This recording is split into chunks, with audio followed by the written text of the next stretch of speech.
Okay, here we are. This is Jay Brown Yoga Talks podcast. My name is Jay Brown. Welcome to you if you're new. Thanks to everyone for choosing to listen. How's everyone feeling? What's going on? I know. A bunch of you emailed me about it this week. There were several scandals in the yoga world. Same old story, new revelations. And I reached out to several people who are in the loop on what's going on in these situations. And so we are going to talk about it on the show in the coming weeks at some point. And if you don't know what I'm talking about, it's fine. You don't need to know. It's fine. And you will hear about it eventually on the show, as I said. And I really appreciate so many of you making sure that I know about it. It's really cool how many of you reached out to me and said, "Hey, Jay, did you hear about this?"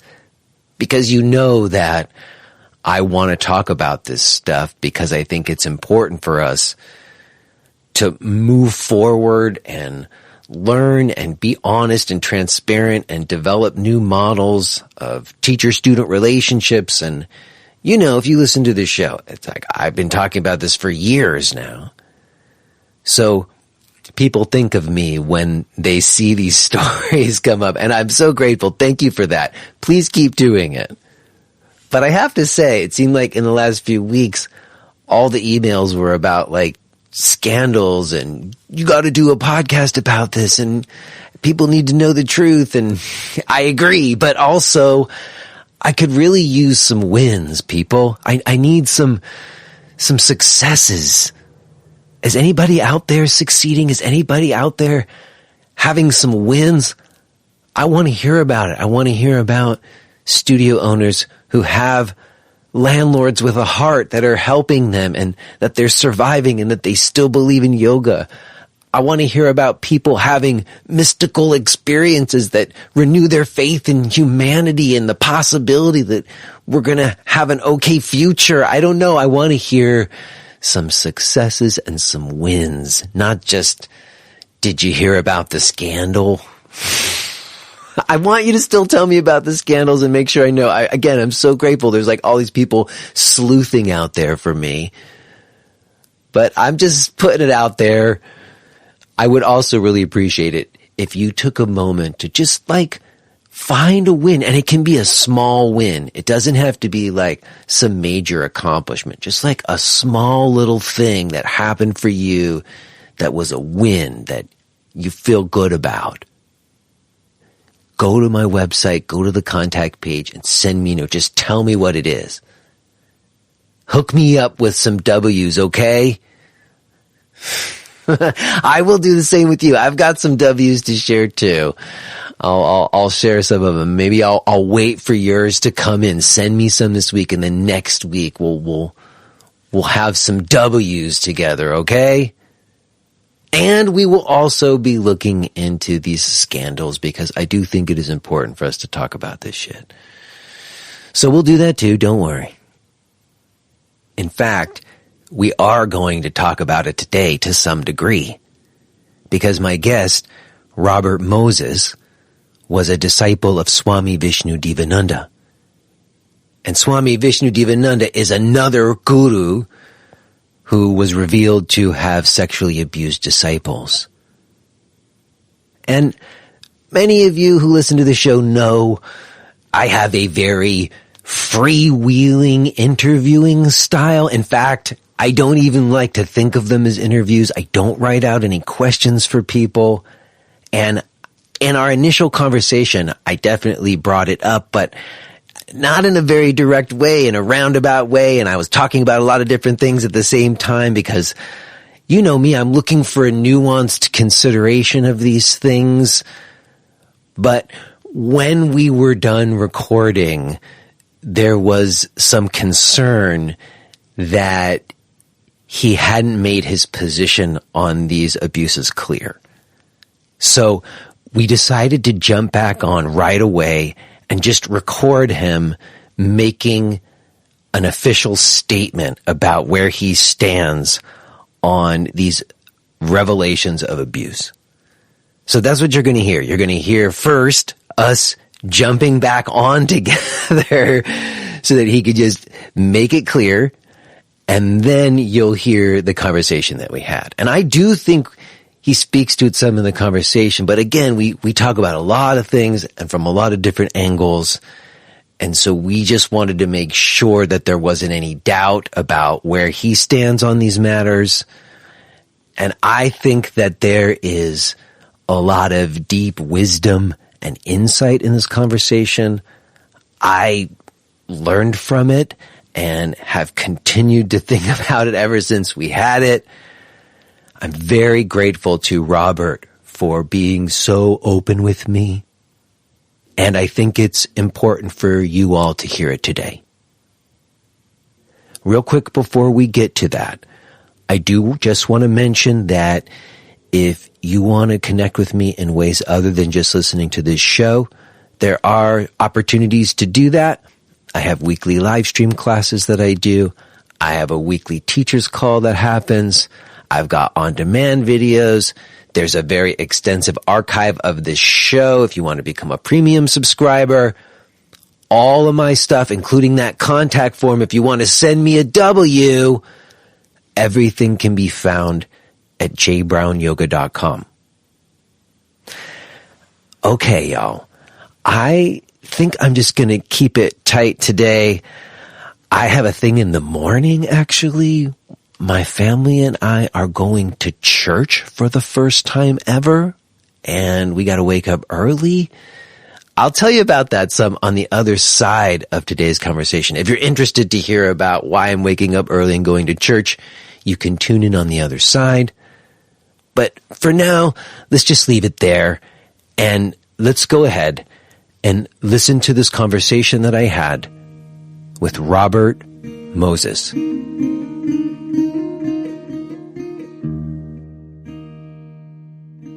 Hello, Robert. Yeah. Well, here we are. This is a little bit unusual, but we just finished recording and your family was listening and they were concerned because you did say something later on in our conversation, but we talked about Swami Vishnudevananda from a lot of different angles, and there's concern that it didn't make your position about the abuse clear enough. So what is it that you want to communicate before everyone hears what we just talked about? Right. So in this interview, I speak about my experience as a student or disciple of Swami Vishnudevananda. However, in the years since I left his organization, it has become clear to me that he sexually abused several of his students. And I want to be quite clear that finding this out was shocking to me and also shifted my whole perspective on him. One thing I do address in the interview is that personally I did receive many useful and beneficial things during my time in the organization. So I do address those in interview, but by no means do I want to minimize the effects of his abusive actions on many of the people in the organization and the problems that this has created for many people ongoing, including myself. So at this time, I'm constantly forced to reevaluate my experience that I had and my time in the organization. And I just want to state that this is an ongoing struggle. It's a difficult period and it continues. I appreciate that. And we'll make sure that this gets heard first, so everybody makes sure that's clear. My motivation in not like pressing you on it, because I've done that in the past, where I will press someone on these matters. I didn't press you on it because I'm really trying to understand how we can reconcile and move on from these abuse histories. And I understand that means we have to first acknowledge them. And that's why we're doing this. Right. And we have to make sure that we don't perpetuate misinformation or inaccurate histories of these people and what happened. Exactly. Yep. Okay, well, is there anything else that you feel? I mean, we said a lot that everyone's going to hear after this, but is there anything else that you feel that needs to be said? Is that's the main statement that you want to make? And I think that's the right statement to make, is that we need to make sure that we don't whitewash the abuses of these gurus. Right. Yeah, totally. And that should come in the beginning. It will. We will make sure that everyone hears this before we then go on to talk about all the other things we talk about. All right. All right. Very good. I will be in touch with you, Robert. Okay? Okay. Right, bye. Bye. Hello? Hello? Hello, Robert. How are you? I am doing okay. Thank you so much. It's great to have this moment to speak with you. I have been on an email list of yours since I think I purchased a very early edition of Namarupa magazine. And that could have been maybe 20 years ago, honestly. Close to that. It was at a very early time in the internet. I remember it was one of the first things I had purchased online, if I even remember. You were one of the first people to have a PayPal button or something. And so in any case, I've always had it in mind that I would have a moment to speak with you here on this show, and the moment has finally come. So thank you so much. I really appreciate you being generous and giving me some of your time today. Yeah, thank you. Thanks for asking. Well, I don't know that you would be familiar with me or this show at all, but you are another person who, for me, signifies a very important, part of my doing this show, because I started it after I had a yoga center for 10 years in Brooklyn, New York. And at a certain point, I really wanted to figure out, what is this yoga thing that I've been doing with my life? And I came into yoga in the early 90s in New York City. Right. And it was right when it was still a bit underground still. It hadn't quite mainstreamed yet.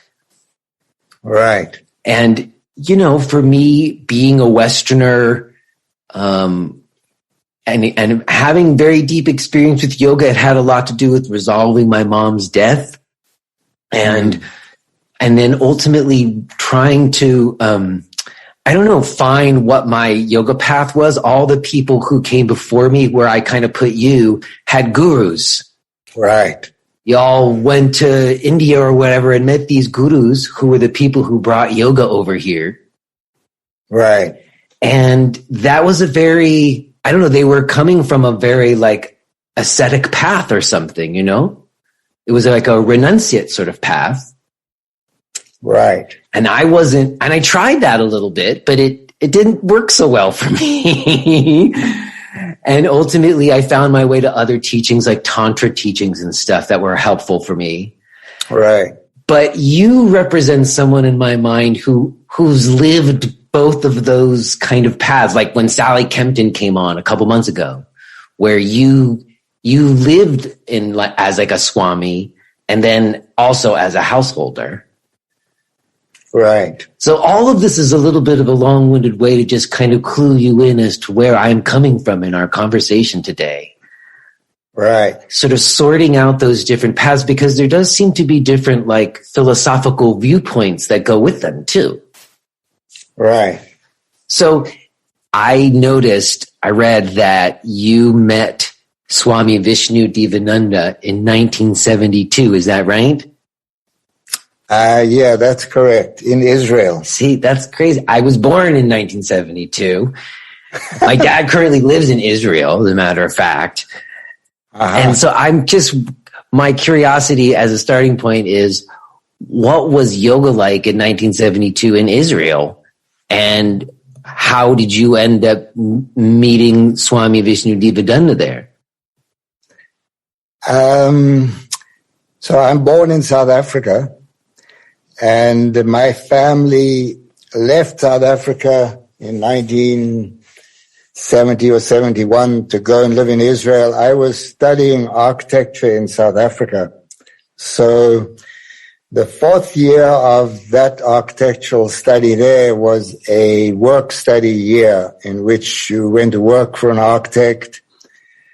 And then we could also spend half of that year, if we wished to, traveling abroad, usually Europe, to see all the old architectural masterpieces and a lot of new architecture.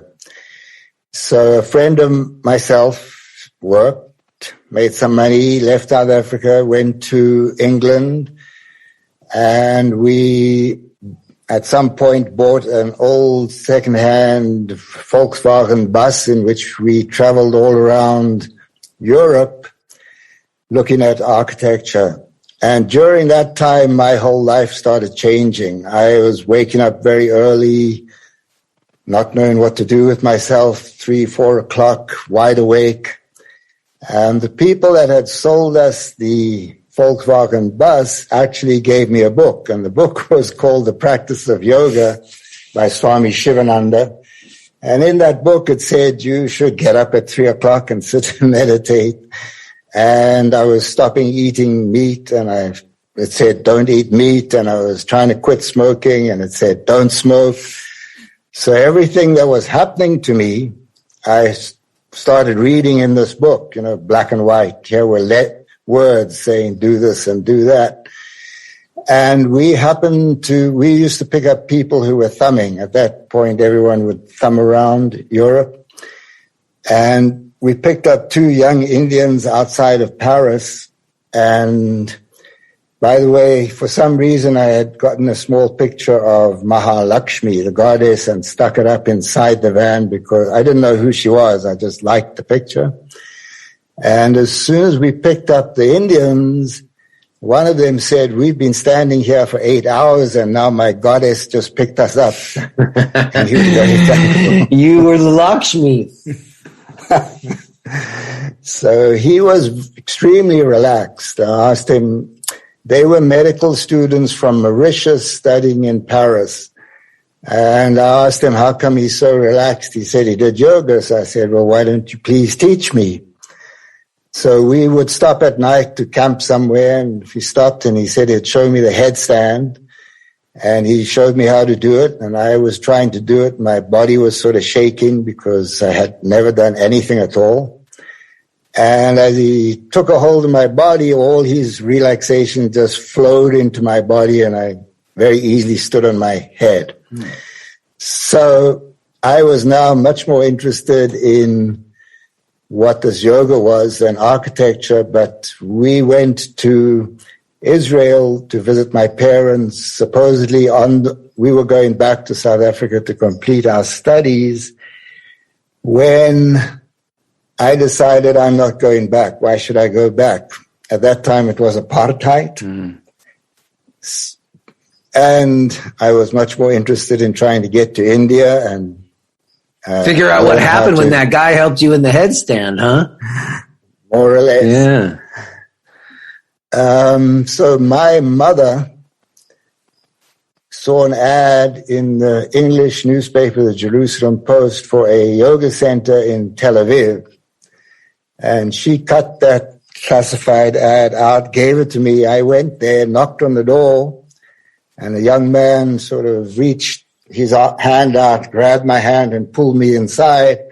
And basically I felt all this weight from my shoulders, like leave me instantly. And I figured I'm home. And I basically stayed in that organization for about the next 20 years, not in Tel Aviv, but in many, many, many places. Then Swami Vishnu came to visit there later on, about 4 or 5 months after that, and I met him then and had a very deep connection with him where I sensed that he sensed many things about me by his intuition, and I was pretty much, became a follower of Swamiji and his organization, etc. I never left until 1994 when my wife and I left the organization after he had died. And in all those years there, did you consider it like, I don't know, a renunciation? Like when I talked with Sally Kempton, she referred to her time with her guru as like obedience. Well, there was a whole lot of complicated things. For me, at that time, I found out afterwards that the exact pretty much date that I was beginning that yoga practice when I first got the book to the point where I left, my planets were ruled by Jupiter. Jupiter is the guru. And I was going through a very intense spiritual awakening. So whether it was obedience or renunciation, that's a long, long conversation. I hear you. I think it's a mixture of all those things. For me at that time was pretty much an unconditional surrender that I didn't even really know what was happening to me. If you want to, quite frankly, I knew that this was kind of a whole thing that was meant to happen, and I just went along with it. So I was not, at that point, my mind was quite focused on moksha. You know the word moksha? Yes, you were. So that's all I was really thinking about, which was, that I had understood intuitively about the nature of my self-consciousness, etc. I had a few experiences that helped me to see that, and I figured that's what I'm here for. And I also intuited that this might not, this was exactly right for me at that time. I wouldn't say that it was right for other people or anything like that. It was just and after all, my mother had given me the ad. It's her fault, huh?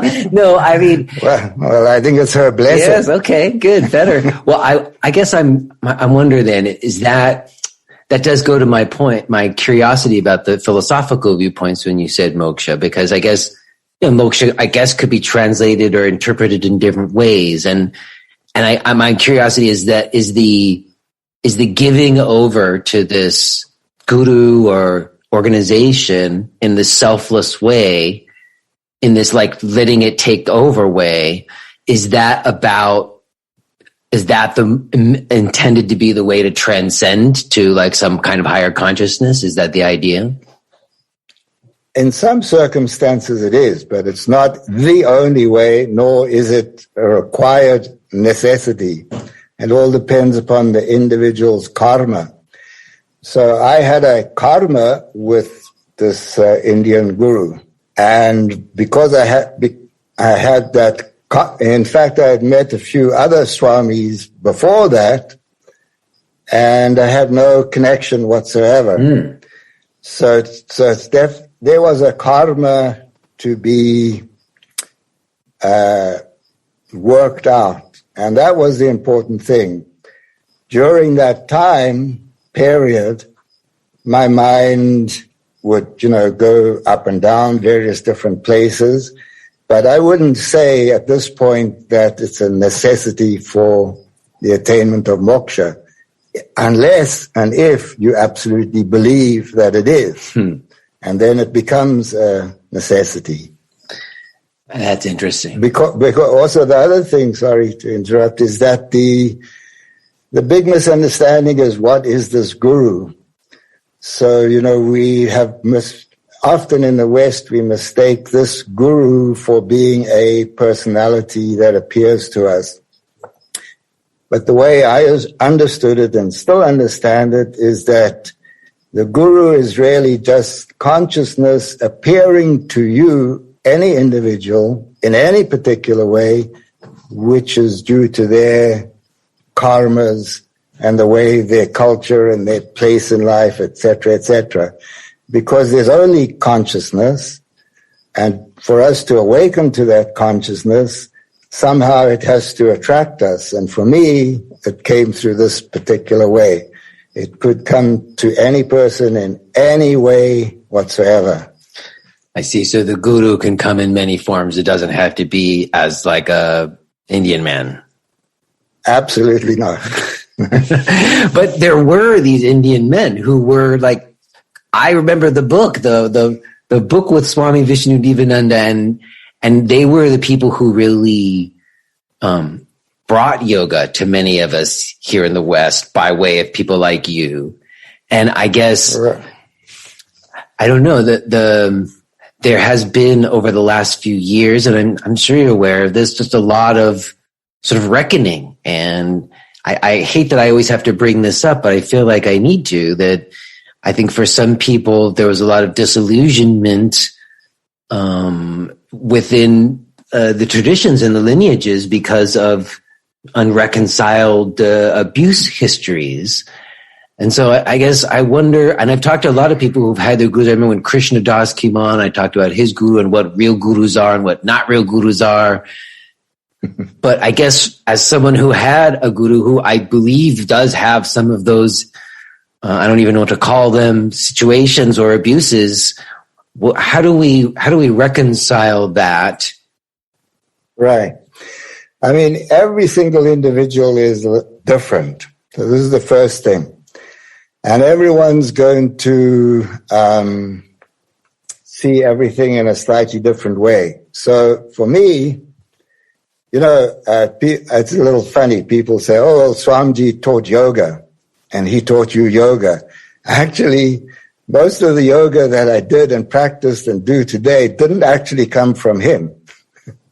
But what the karmic connection was is a few things. One is somehow he kept the awareness going in me particularly, and I don't know about anyone else, that the real purpose of your life and the real purpose of your incarnation is to realize that you are just consciousness.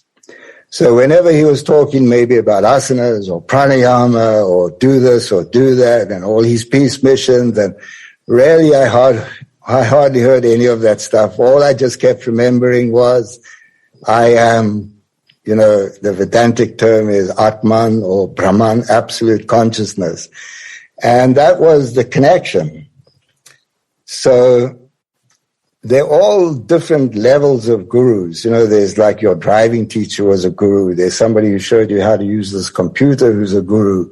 There's somebody who teaches you how to play music. It's a guru, etc. So in India, there's the tradition that this person who teaches you something is your guru. And they many different levels of that, from baseline, just like I said, your mathematics teacher in school is your guru. And then there's this notion that there is somewhere a kind of magical guru that can lead you towards moksha or liberation or something like that. Well, at this point, I would say that 99% of the Indian gurus or the gurus that are available to everyone are not going to get you to moksha, because they're just teaching you different things. Like with Swamiji, the big thing he was teaching me also, other than keeping that awareness, was that I had some karmas to work out. I had some architectural karmas to work out. I had some organizational karmas to work out. And he kind of intuited that and gave a field or place where I could work out those karmas. So, you know, build the buildings in the Bahamas, or, you know, clean up the yoga ranch or stuff like that. So I love to do all those things, and they were definitely things that I needed to work on and work out. And for him, it was very good because it helped his organization to, you know, have buildings and stuff like that. This is not let's put the guru in capital letters. This is This is just like a financial advisor, or well, how does that work though? How does you being in service to a guru help you work out your karmas? Well, you're always working out your karmas. Always, everything you're doing, your karma. You're doing all these podcasts with a whole bunch of people. Yes, believe me, I definitely work out my karmas through this show, no doubt. So there you are. Yeah. And so you could say maybe the Zoom platform, in a way, is a kind of a guru for you. It's made so, but Swami was also now. I never saw him as basically this adept Swami with supernatural powers. Like a saint or something? Not a saint at all. I did have a kind of transcendental experience where I realized he had a kind of a mission. And his mission was, if you look back at the history, one question you wrote in your email was a sort of historical thing, that he arrived in the West here just that the sort of hippie thing was kind of getting people high, but knocking them off their foundations. And what he did was he started creating these centers, like ashrams and centers. So I saw him as like a pioneer, like digging the soil. He was turning the soil and throwing fertilizer in and digging it up. And so it was a very base level thing to help the people who were getting high and thought that they had seen God, to come down to earth and put a foundation where they could do some practices that were really going to stabilize them physically, mentally, and emotionally. In the meantime, he had his own karma to work out. Yeah. And that's where you get all these cultural clashes and individual clashes and all kinds of abuses going on, because nobody in that whole playing field was a finished, product. Nobody was saintly to that degree. No one was realized. People were still messing around with what they had to do here on the earth plane, going in various directions. And he had this tremendous energy which he had accumulated by doing a whole bunch of yoga, by him before he came to the West. So with all this energy and this right historical moment, all these things started falling into place. And then, as things get bigger and more institutionalized, and exactly, and more like a circus. Yeah. And at the same time, he himself, as far as I could see, did not see himself as a saintly person. He saw himself as an adventurer. He was like on this big adventure. I mean, he was a little kid from a village in India. And then he arrived and he learned how to fly a plane, and he flew across the, Suez Canal and Atlantic Ocean by himself. So he was out to have he was an adventurer. And in the body of a Hindu Swami who also knew this practice called yoga. And then that's so interesting. That's like the crash together of those things, right? Of like yoga and that culture from which it comes, and then like American mainstreaming or whatever. Right. And everything got all lumped together.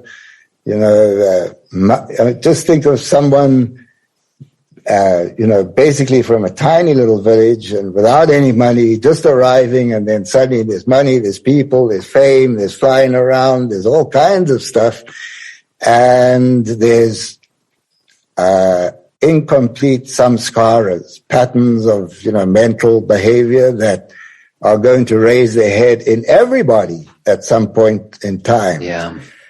I guess that's the thing, though. I mean, I don't want to I hear what you're saying, and I think it's true to understand what the situation was and maybe why these things happen, but it doesn't necessarily take away from any harm that was done. And I guess there's also harm was, to individual people, real, not good, but not everyone had that common experience. There are lots of levels of different experiences. Yeah. That's what's confusing about it, is people had very positive experiences, and then other people had very hurtful experiences, and to try to have both of those be within the same organization or within the same teacher is confusing sometimes and difficult. Right. Well, it's interesting to me, one thing about your time there, I heard you say that like the primary text that he was teaching from was the Hatha Yoga Pradipika. Is that right? That was one of the primary texts. Yeah. I guess my question about that is, and it goes to what we were saying before a little bit, maybe about moksha. And I guess my question is, I have always thought of Hatha Yoga Pradipika as a very sort of like dualistic text, like it's all about kriyas and like cleansing your system, and that seemed to me to be very much based on this idea of like, in order to get to it, in order to get to moksha or whatever samadhi, you have to transcend this worldly plane of suffering in your body and time or whatever. And I see that as a very different sort of idea than something like Advaita or something, when very non-dual, where you're already it as it, and there's no need to purify yourself in order to get there. Yeah. Well, it says very clearly in the Hatha Pradipika that it is the foundation for, and it calls it Raja Yoga. Raja Yoga is a big misnomer, but anyway, it says Hatha Yoga is for the attainment of Raja Yoga. That's what it says very clearly. Then there are 4 sections, 4 chapters.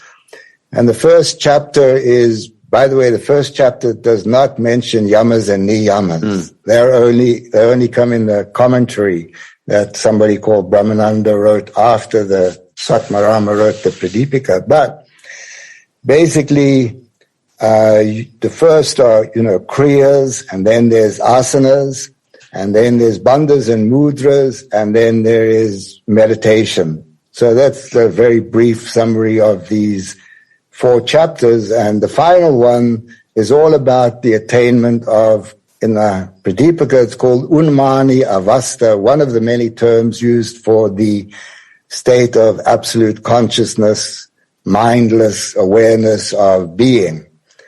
And it's very clearly laid out. So what the Pradipika and others were texts written during the medieval times of how you could use your body to basically align your nervous system along with your endocrine system.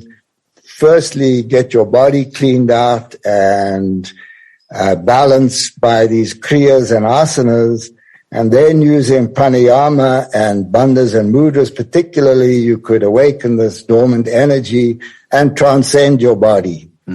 And that's all very clear in that text. And, today, that's largely not what is being practiced in the name of what is yoga. No, not at all. That's what I'm saying. Awakening and transcending, it was actually very harmful to me. Like I've sat in my little apartment and meditated and did all this stuff and like had no friends and was miserable because I thought that was how I was going to reach samadhi.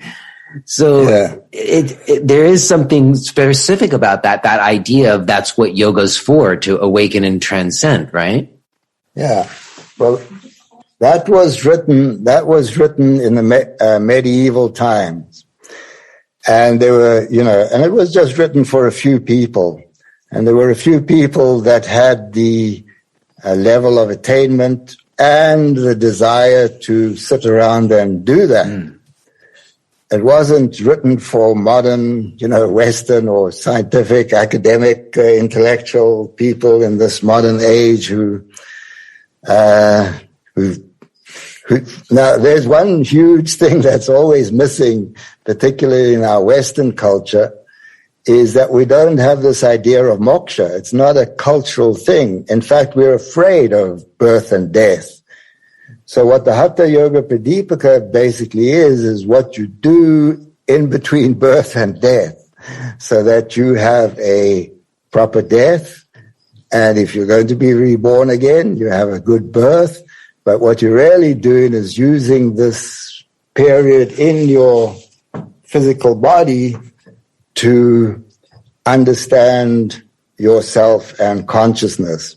For those that follow like a Vedantic path, very, very few and far between, maybe have that awareness. The Hatha Yoga path is, I always used to say like this: if you were a saint, you wouldn't need Hatha Yoga. If you were pure, you wouldn't need Hatha Yoga. But since we are not at that level, we use this technique to try to move us in that direction. So it's simply a technology that you use. If you are hearing this message, then you're listening to the free version of J. Brown Yoga Talks. To hear the rest of our conversation, please subscribe to Podcast Premium at jbrownyoga.com/premium.